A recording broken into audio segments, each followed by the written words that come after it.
haters talking about.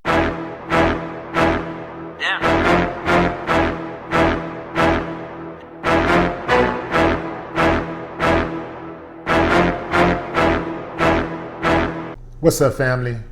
Rodney Reed, who maintains his innocence, has been on death row for 21 years for the murder of Stacey Stites in Bastrop, Texas. Since his trial, there has been an enormous amount of evidence that exonerates Rodney and puts the blame squarely on Stacey Stites' fiance, a local police officer by the name of Jimmy Fennell. Rodney is scheduled to be executed on November 20, 2019. You can help prevent that from happening by sharing this video and adding your name to the petition. This is cold-blooded, y'all.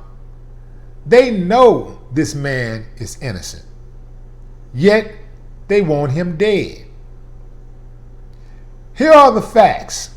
Number 1, the murder weapon has never been tested for DNA evidence. Requests for DNA testing of crime scene evidence, including a belt that was used as the murder weapon, has been repeatedly denied by the Texas Court of Criminal Appeals. In 2018, the United States Supreme Court declined to directly review the Texas court's denial of DNA testing. Number 2, the state's 3 forensic experts have admitted on record to errors in their testimony which led to Reed's conviction and death sentence. The 3 forensic experts from Reed's original trial have submitted affidavits that the original time of death is inaccurate, which makes the timeline for Reed killing Stites implausible. Number 3, renowned forensic pathologists including Michael Baden, MD, Werner Spites, MD, Leroy Riddick, MD, and Cyril Rick, MD, have all concluded that Reed's guilt is medically and scientifically impossible. The prosecution's only forensic evidence linking Reed to the crime was semen taken from Stites' body, which was attributed to the consensual relationship between them. The prosecution used this to connect him to the murder and refute this consensual romantic relationship, but supporting testimony has since been recanted and completely discredits the state's case. Number 4, Rodney Reed and Stacey Stites were having a consensual sexual relationship.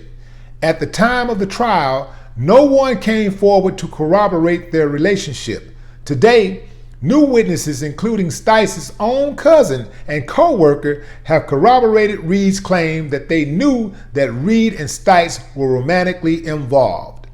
Number 5, for months after the murder, Jimmy Fennell was the prime suspect in the case.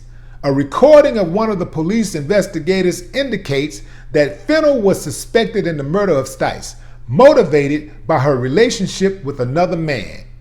Number 6, Fennell's best friend at the time of the crime, Bastrop Sheriff's Officer Curtis Davis, has now revealed that Fennell gave an inconsistent account of where he was on the night of the murder. Fennell has told a friend he was out drinking on the night of Stites' murder.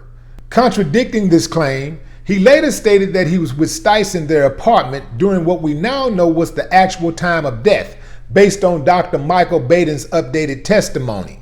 When asked to explain the discrepancy, Fennell declined to testify because his answers might further incriminate him.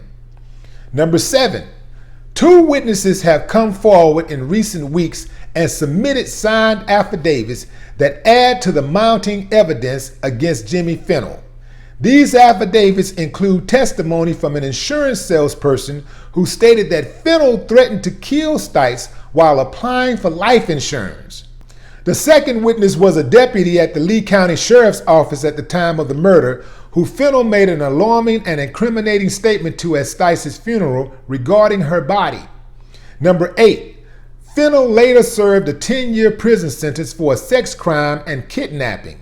Law enforcement records also document a pattern of violence against women perpetrated by Fennell.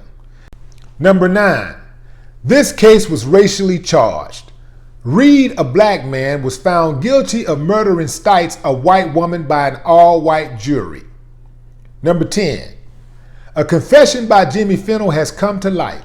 On October 29, 2019, Arthur Snow, a former member of the Aryan Brotherhood and prison mate of Jimmy, disclosed a conversation in which Jimmy confessed to murdering Stacey Stites, stating, "I had to kill my nigga-loving fiance." If that's not overwhelming evidence that a man is innocent, I don't know what is. Only thing left is to pull out a video. You got people recanting stories who went to trial. You got a confession. You got the lack of DNA. You got all of this evidence, all of these people saying, "Oh man, we got experts."